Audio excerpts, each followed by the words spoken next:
Olá pessoal, bem-vindos ao canal do YouTube do Soma Concursos.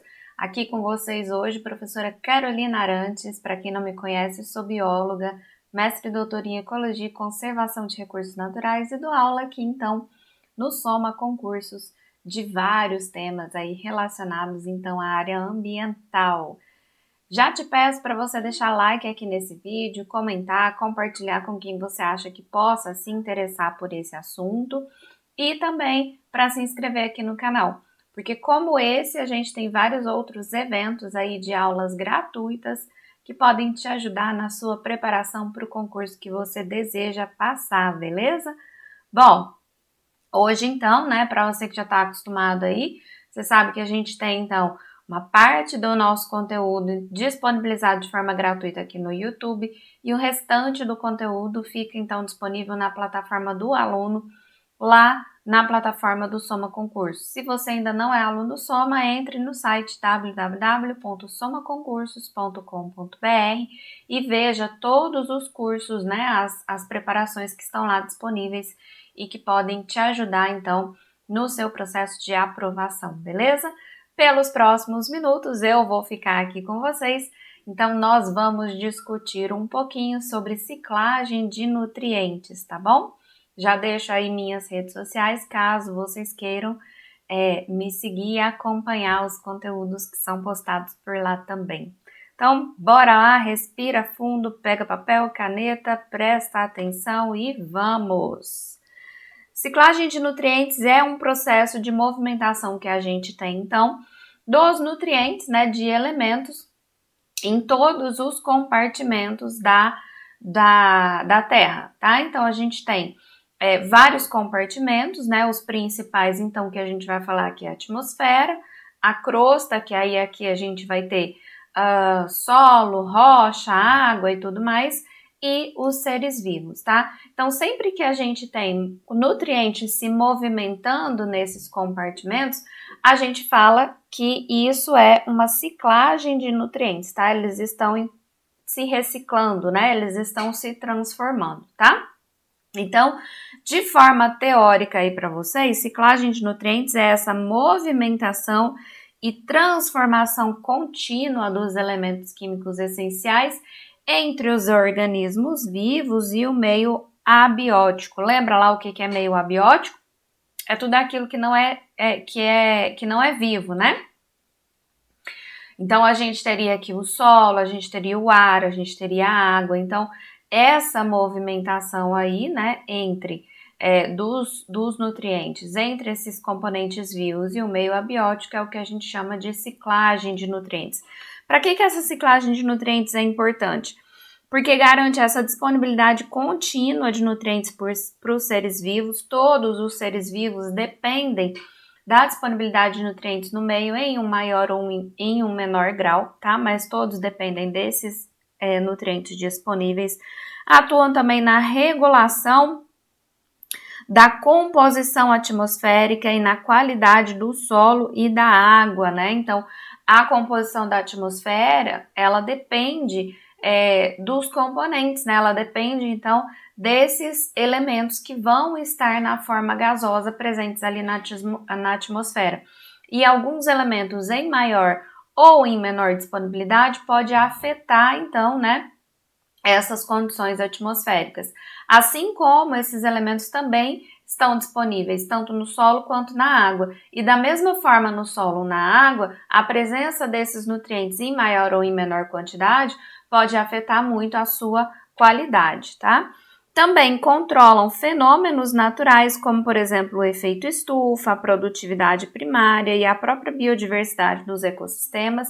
Então, como a gente falou, né, que eles atuam na composição atmosférica, a quantidade de alguns componentes na atmosfera pode atenuar o efeito estufa, por exemplo, tá? Assim como, né, a falta de determinados nutrientes no solo pode reduzir a produtividade primária de uma determinada área, tá? Então, isso vai influenciar muito nesses fenômenos naturais. E, além disso, permite a autorregulação da biosfera, né? Trazendo aqui, então, um equilíbrio ecológico. De forma geral, tudo isso que eu falei para vocês corresponde à autorregulação da biosfera. a capacidade que a biosfera tem de manter a vida em seus compartimentos, né? De manter a vida ali, então, existindo e coexistindo, né, no ambiente, tá? Então, essas são as principais importâncias da ciclagem de nutrientes. Essa ciclagem de nutrientes, né, quando a gente fala dos ciclos biogeoquímicos, e aqui a gente vai focar simplesmente nos que são considerados nutrientes, a gente divide esses ciclos em ciclos que são gasosos, em ciclos que são sedimentares. Então, a gente tem como ciclos gasosos aqueles que vão ter como reservatório principal a atmosfera. O que isso quer dizer? A maior parte dos elementos desse ciclo, né, fica contida, então, na atmosfera, tá? Uma grande parte do ciclo acontece na atmosfera, ou a atmosfera é o maior reservatório, o reservatório mais significativo, tá? Esses ciclos gasosos, eles são mais dinâmicos e têm uma troca mais rápida. Quer dizer, então, que os nutrientes, eles circulam por toda a biosfera de forma mais rápida, tá? Já os ciclos sedimentares têm como principais reservatórios o solo e a rocha. E justamente por causa disso, são ciclos mais lentos, porque eles precisam aí, né, de uma condição de intemperismo, de um desgaste desse solo ou dessa rocha, para que aquele nutriente fique disponível, então, para a ciclagem, tá? Então, a gente tem aqui uma ocorrência mais lenta dessa ciclagem de nutrientes. Então, a ciclagem de nutrientes acontece de forma mais lenta. Como exemplo de ciclos gasosos, a gente tem o ciclo do carbono, do nitrogênio e do oxigênio. E como principais exemplos de ciclos sedimentares, a gente tem o fósforo e o enxofre, tá bom? A gente vai ver agora alguns desses principais ciclos aqui relacionados aos nutrientes que são essenciais para vida no planeta. Vamos começar pelo ciclo do carbono. O carbono é um elemento essencial aqui, né, para os seres vivos, porque ele vai compor proteínas, lipídios, carboidratos e até ácidos nucleicos nos organismos vivos. Lembrando que é um ciclo, então, marcado, né, classificado como ciclo gasoso, porque a maior parte do carbono, então, fica na atmosfera, estocado na atmosfera. E a gente tem um carbono orgânico e o carbono inorgânico atuando aqui no ciclo do carbono, tá? Quando a gente trata do carbono orgânico, a gente vai falar do ciclo biológico do carbono. O que isso quer dizer? É quando esse carbono entra nos organismos pela fotossíntese ou pela quimiossíntese, né? E aí ele vai ficar, então, ali rodando no ambiente até ele ser eliminado pela respiração, pela decomposição ou por atividades humanas de volta, então, ali para a atmosfera. Então, ele entra da atmosfera para o organismo vivo por esses componentes, fotossíntese e quimiossíntese, e retorna, então, para a atmosfera pela atuação também de organismos vivos. Já o carbono inorgânico, ele vai ter aí, né, a sua circulação a partir do ciclo geológico.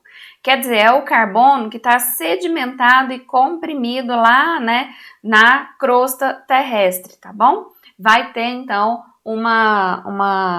um estoque desse carbono, né, que são ali principalmente os combustíveis fósseis, tá? E aí a gente pode ter esse carbono aí, então, sendo liberado na atmosfera pelos vulcões ou, de novo, aqui, né, quando a gente tem atividades humanas que tiram esse carbono dali e devolve para a atmosfera, tá?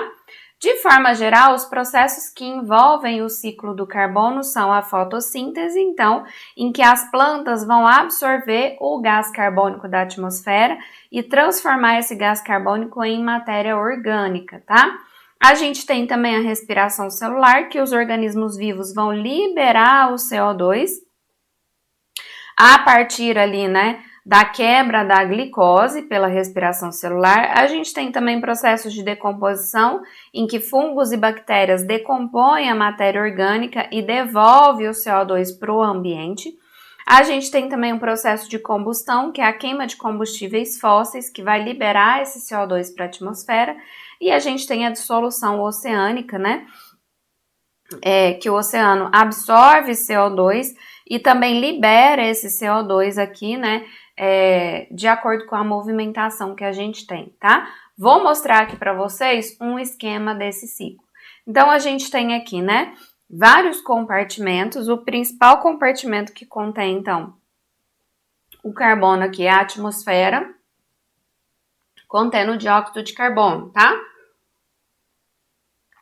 O que acontece aqui? Esse dióxido de carbono, ele vai ser, então, absorvido pelas plantas na forma da fotossíntese. Então, a fotossíntese tira aqui, né, CO2 da atmosfera e incorpora esse CO2 aqui na planta, né, na forma de energia, tá? Esse CO2, ele passa a ser, então, disponibilizado, né, para outros seres vivos que se alimentam da planta. E da mesma forma, a própria planta ou os animais vão devolver o CO2 por meio da respiração celular, tá? Bom, esses animais ou essas plantas, quando aqui, né, morrem, né, ou perdem alguma parte da sua estrutura, passam por um processo de decomposição aqui no solo, que da mesma forma, ou libera o carbono aqui para o próprio solo, ou vai liberar esse carbono, então, né, para a atmosfera na forma gasosa, tá? A gente tem aqui o processo de dissolução oceânica, então, tá? Então, a própria biota marinha, quando ela sofre aí, né, o processo de decomposição, vai ter a incorporação do carbono orgânico aqui na água, né, nos oceanos, e da mesma forma, esse carbono, em determinados momentos, ele pode ser, então, jogado de volta para a atmosfera na forma gasosa, tá? E aqui a gente tem a combustão, então, que é a queima de combustíveis fósseis, que vai devolver esse carbono na forma de CO2 para a atmosfera. Estão aí, então, né, os principais processos que a gente tem do ciclo do carbono. O ciclo do carbono, ele é bastante influenciado pelas ações antrópicas, né, principalmente pelo processo de desmatamento, queimada, uso de combustíveis fósseis, que liberam, então, né, esse CO2 aí para a atmosfera e acaba agravando o processo de efeito estufa, tá? Então, esse efeito estufa, ele fica mais intensificado porque a gente tem as atividades humanas liberando maior quantidade de carbono para a atmosfera. Um outro ciclo que a gente tem que falar é o ciclo do nitrogênio. O nitrogênio também é um elemento essencial, ele vai constituir aí proteínas e ácidos nucleicos no corpo dos seres vivos, né?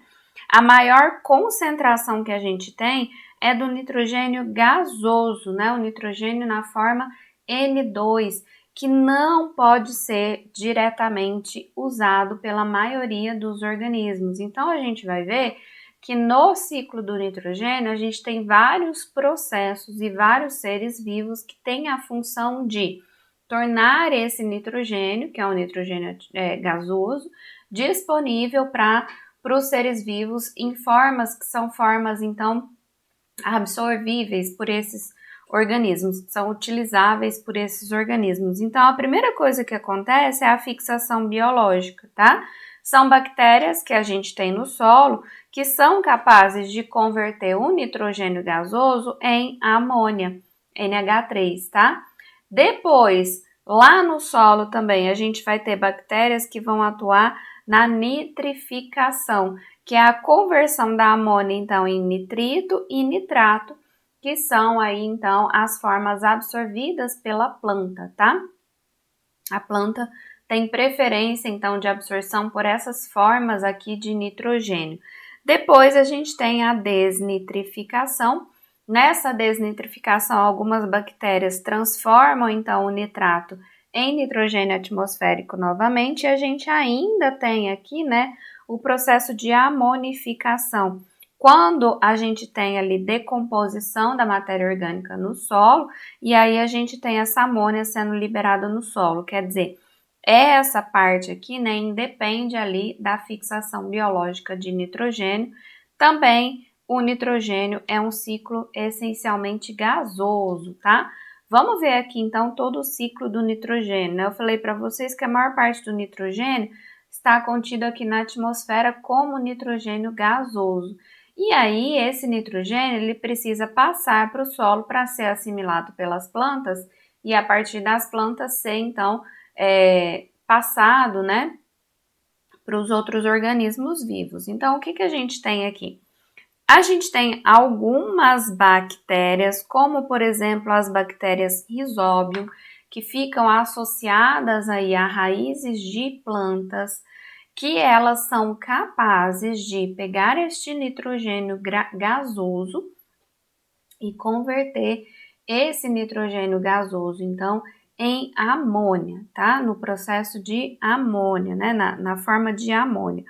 Então, essas bactérias, aqui estão alguns gêneros dessas bactérias, mas o principal mais conhecido aí são as bactérias do gênero Rhizobium, tem essa capacidade de fixação, né, de fixação biológica do nitrogênio, tá? Também aqui no solo a gente pode ter algumas bactérias como bacilos, aspergiums e artrobacters que fazem então, né, são esses gêneros que fazem então a amonificação, tá? São bactérias em que a gente vai ter o processo também de formação de amônia no solo, beleza?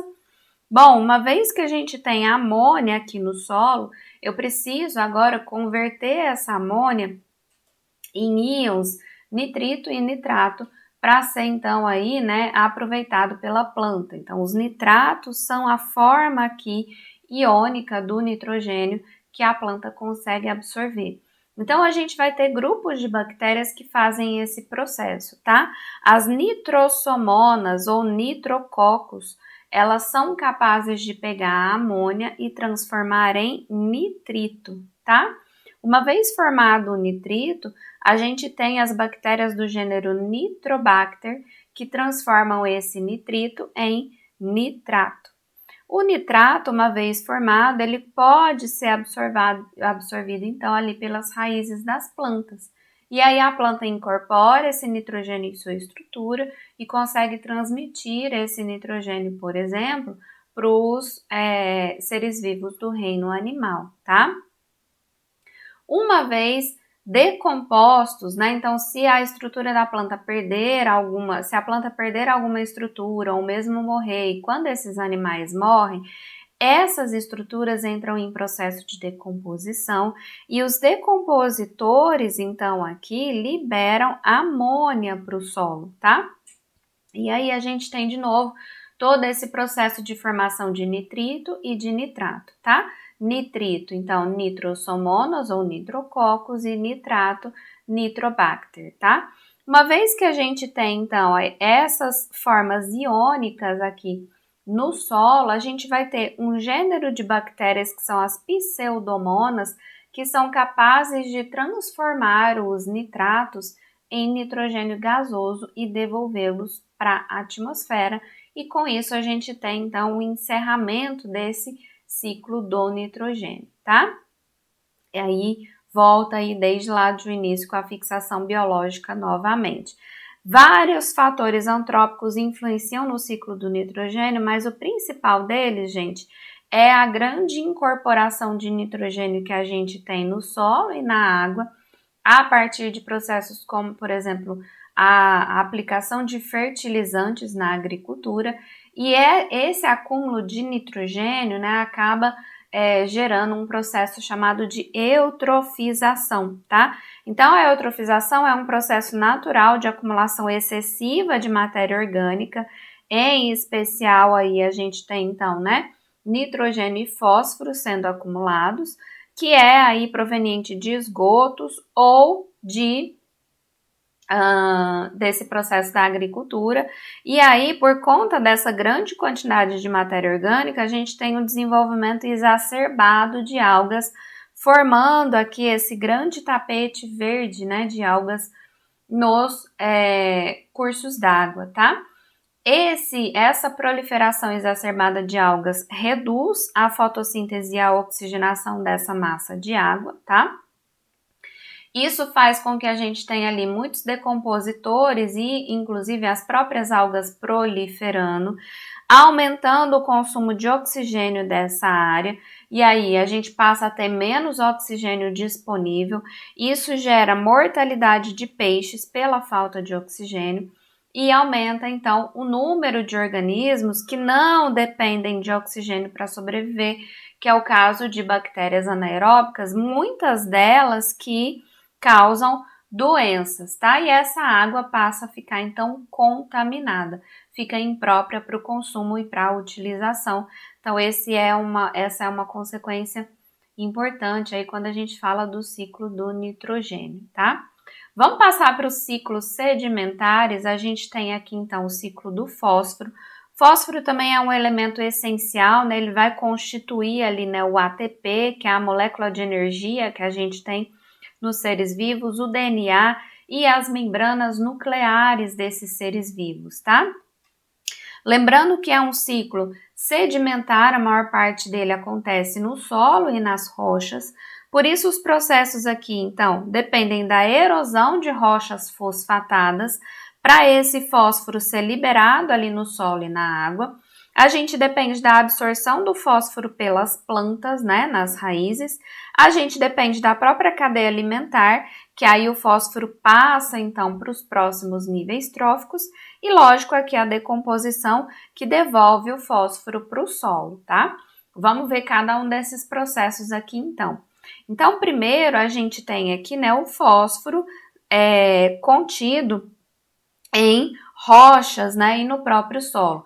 Então, quando a gente tem essas rochas fosfatadas, a gente precisa que elas sejam erodidas, né, pelo intemperismo, e com isso a gente vai ter a liberação do fósforo aqui para o solo, tá? Esse fósforo, quando ele é liberado para o solo, ele vai na forma de fosfato, ele vai ser absorvido pelas raízes das plantas, né? Então, a gente tem aqui a absorção pelas plantas e vão ser incorporados aqui, então, na estrutura das plantas, tá? Pela cadeia alimentar, então, esse fósforo que está aqui nos vegetais, ele passa para os animais, né? E esses animais vão passando aqui nos diferentes níveis tróficos da cadeia alimentar.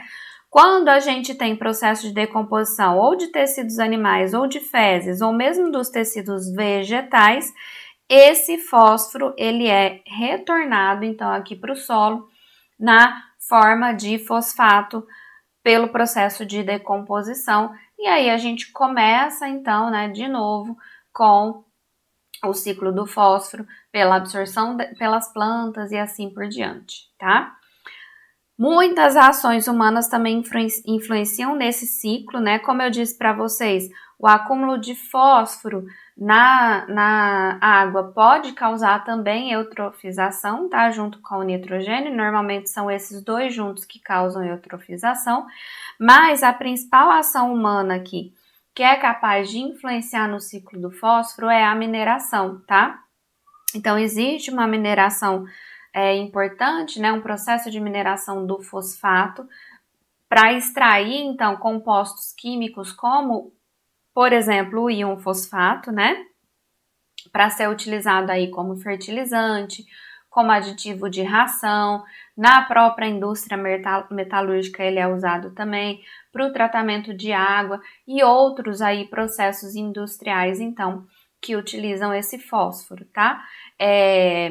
Na mineração do fosfato, então, a gente tem várias técnicas, né, que vai depender do tipo da rocha fosfatada que a gente tem ali, tá? A rocha fosfática, ela é transportada aí, né, para um processo de britagem e aí a gente reduz essa rocha, então, em compartimentos pequenos até ser processada para formar, então, a base que vai ser a base para a indústria destinada aí, né, ou para fertilizante ou para ração e assim por diante. Então, exige aqui, né, esse processo de mineração exige esse desgaste das rochas fosfáticas, né? E com isso a gente tem um grande impacto ambiental relacionado a isso, tá? Fora que, né, esse processo aí de retirada do fosfato do solo acaba, lógico, influenciando as reservas que a gente tem. E aí a exploração exagerada pode gerar, sim, uma redução da disponibilidade de fósforo natural, tá? Para esse processo natural. E a gente tem também o ciclo do enxofre. O ciclo do enxofre também é um ciclo sedimentar. O enxofre ele é muito importante para a estrutura de proteínas e para alguns processos metabólicos, tá? Incluindo aí processos que acontecem na atmosfera e processos que acontecem no solo, tá? A gente tem então enxofre tanto na atmosfera quanto no solo, mas vocês vão ver que a maior parte dele está no solo, por isso considerado um ciclo sedimentar, tá bom?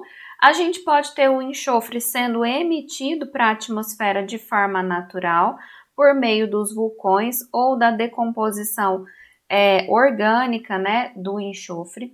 A gente tem a deposição ácida desse enxofre, quando o enxofre atmosférico volta ali para a superfície da Terra por meio da chuva ácida. A gente tem a absorção do enxofre pelas plantas, né, na forma de sulfatos, e a gente tem a decomposição, né, que são os organismos mortos que vão liberar esse enxofre para o ambiente. Vamos ver cada um desses processos aqui então, tá? O primeiro processo que eu falei para vocês lá é a emissão natural, tá? Pela emissão natural, a gente tem aqui vulcões que emitem, então, esse enxofre aí, né, para a atmosfera, deixando ele na forma gasosa, e a gente tem a decomposição orgânica do enxofre, que também libera aí uma quantidade de enxofre para a atmosfera, então, tá? Falei para vocês da deposição ácida também. Então, uma vez que a gente tem enxofre aqui na atmosfera, ele reage com outros elementos da atmosfera e acaba se tornando um ácido, tá? Esse ácido ele volta aqui para a superfície da Terra na forma líquida pela chuva ácida, tá bom? O enxofre, quando ele está presente aqui no solo, ele vai ser absorvido aqui, né, na forma de sulfato pelas plantas, e o enxofre ele volta aqui então também para o solo por meio da decomposição, do processo de decomposição aí, né, dos seres vegetais e dos seres animais, tá bom? Então, são várias formas aí que a gente tem de incorporação do enxofre na atmosfera e no solo. De forma geral, a gente tem uma grande quantidade de enxofre no solo, que vai ser então incorporado para a atmosfera também pelo processo de mineração, por processos naturais, tá? Ou pela própria circulação desse enxofre na forma de sulfato aqui no solo mesmo, tá bom? Vários fatores influenciam aí esse ciclo, né? O principal deles, então, é a queima de combustíveis fósseis e a produção da chuva ácida aqui, então, tá? Então, quando a gente tem o dióxido de enxofre na atmosfera, ele em contato com a água forma o ácido sulfúrico, tá? Da mesma forma, o dióxido de nitrogênio faz essa combinação ali com a água e forma o ácido nítrico. Isso gera, então, a chuva ácida, que tem várias consequências prejudiciais aí, né, para a biodiversidade, né? Então, afeta ali a vegetação, afeta também a fauna, principalmente fauna aquática. Vamos praticar um pouquinho aqui, então, para a gente ver se a gente entendeu bem essa parte de ciclagem de nutrientes. Tendo em vista que antes mesmo da existência de vida na Terra já havia o equilíbrio entre as rochas, os oceanos e a atmosfera, e que as atividades humanas incrementaram o ciclo, possibilitando as mudanças climáticas e a poluição do ar e da água, e considerando as trocas de materiais entre a atmosfera, a geosfera e a hidrosfera, entre essa e a biosfera, bem como entre esta e a antroposfera, julgue os itens. O óxido de cálcio é o principal composto que causa a chuva ácida. Nós acabamos de ver, né? Tá errado. Óxido de cálcio, gente, é a tal da cal viva, tá? Ela não entra aqui no processo de chuva ácida, não. Processo de chuva ácida, a gente tem o dióxido de enxofre e a gente pode ter também o dióxido nítrico, que aí em contato com a água vai formar ácidos, tá? Eita, gente. Tá difícil. Em contato com a água, a gente forma aqui, então, ácidos. E isso provoca, então, a tal da chuva ácida, tá bom? Então, é isso, ácido nítrico e ácido sulfúrico aqui nesses casos, tá? Bora lá. De novo, mesmo enunciado, no ciclo geoquímico, ocorrem processos artificiais de transferência de elementos químicos entre a atmosfera, a hidrosfera e a geosfera. Gente, tá errado isso daqui, tá? Quando a gente fala em ciclo geoquímico, né, a gente está falando então dessa transferência, dessa circulação de elementos químicos nos diferentes compartimentos, sim. Só que isso não acontece por processos artificiais. Isso acontece por processos naturais, tá? Então, a gente vai ter, por exemplo, né? Quando eu falo em geoquímico, a gente está falando lá do fosfato. Lembra que a gente falou que a gente tem as rochas que passam por processos de intemperismo e liberam, então, o íon fosfato para o solo, tá? Isso é um processo natural, não é um processo artificial, tá bom? A gente pode ter também um processo de lixiviação do solo, a gente pode ter decomposição de alguns sedimentos, que vão, então, liberar esses componentes químicos de forma natural. Liberação vulcânica entra aqui também, então não, a gente não tem processos artificiais, são processos naturais, tá? Julgue o item que se segue a respeito dos ciclos biogeoquímicos. Ações antrópicas como a queima de combustíveis fósseis estão entre os fatores relacionados ao desequilíbrio do ciclo do carbono e ao aquecimento global. Beleza, nós falamos sobre isso daí, né? Queima de combustível fóssil vai afetar diretamente o ciclo do carbono, porque vai incorporar mais dióxido de carbono na atmosfera e esse dióxido de carbono intensifica o efeito estufa. Se eu estou intensificando o efeito estufa, eu estou retendo mais calor na superfície da Terra.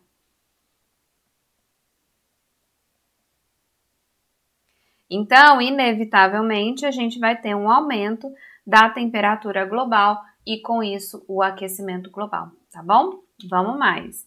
Tendo em vista que os ciclos biogeoquímicos são processos que garantem que os elementos circulem pelos meios abióticos e bióticos, promovendo seu aproveitamento, assinale a opção que é correta. Então, a gente quer o que é correta. A principal etapa do ciclo do oxigênio é a fotossíntese, que consome o oxigênio produzido com a respiração celular.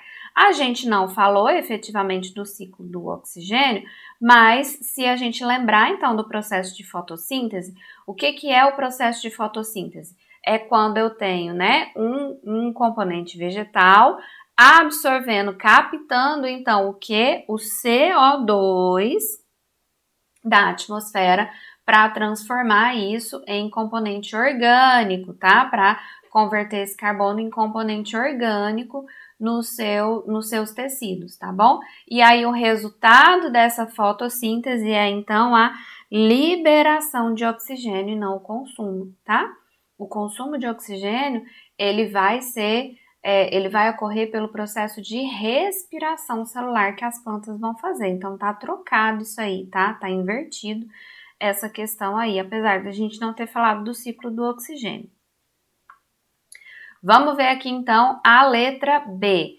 Componentes das moléculas orgânicas o carbono está presente na atmosfera na forma de monóxido de carbono, um gás do efeito estufa.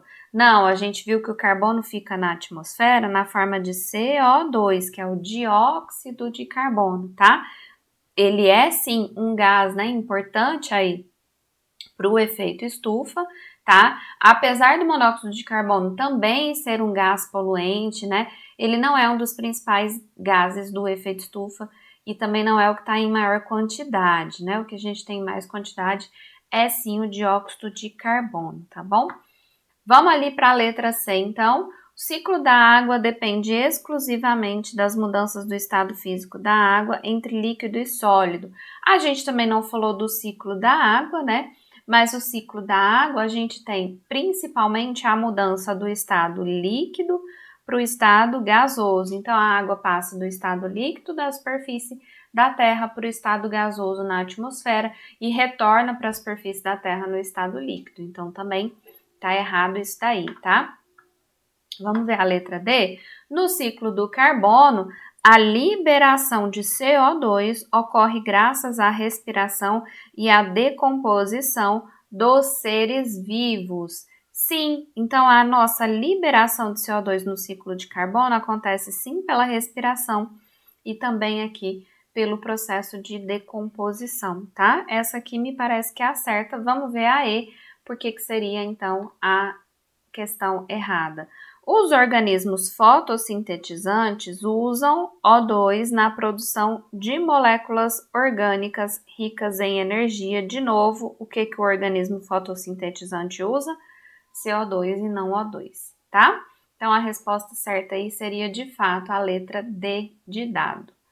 A compostagem de resíduos sólidos urbanos é um processo no qual se procura reproduzir algumas condições ideais, como umidade, oxigênio e nutrientes, especialmente carbono e nitrogênio, para favorecer e acelerar a degradação dos resíduos de forma segura, evitando-se,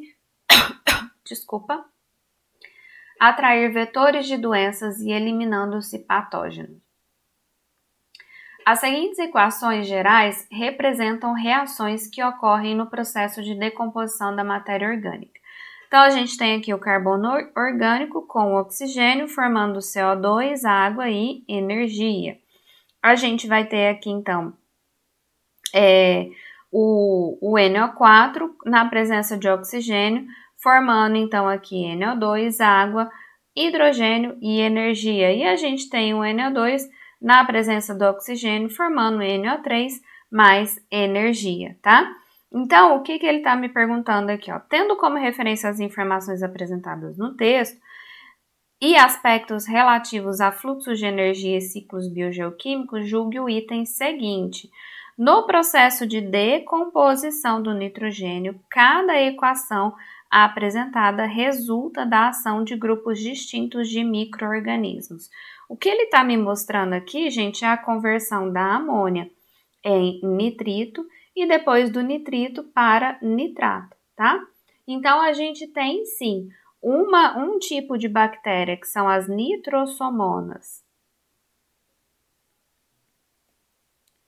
Vamos escrever direitinho aqui, né? Porque isso é um gênero, tá? O gênero de bactérias de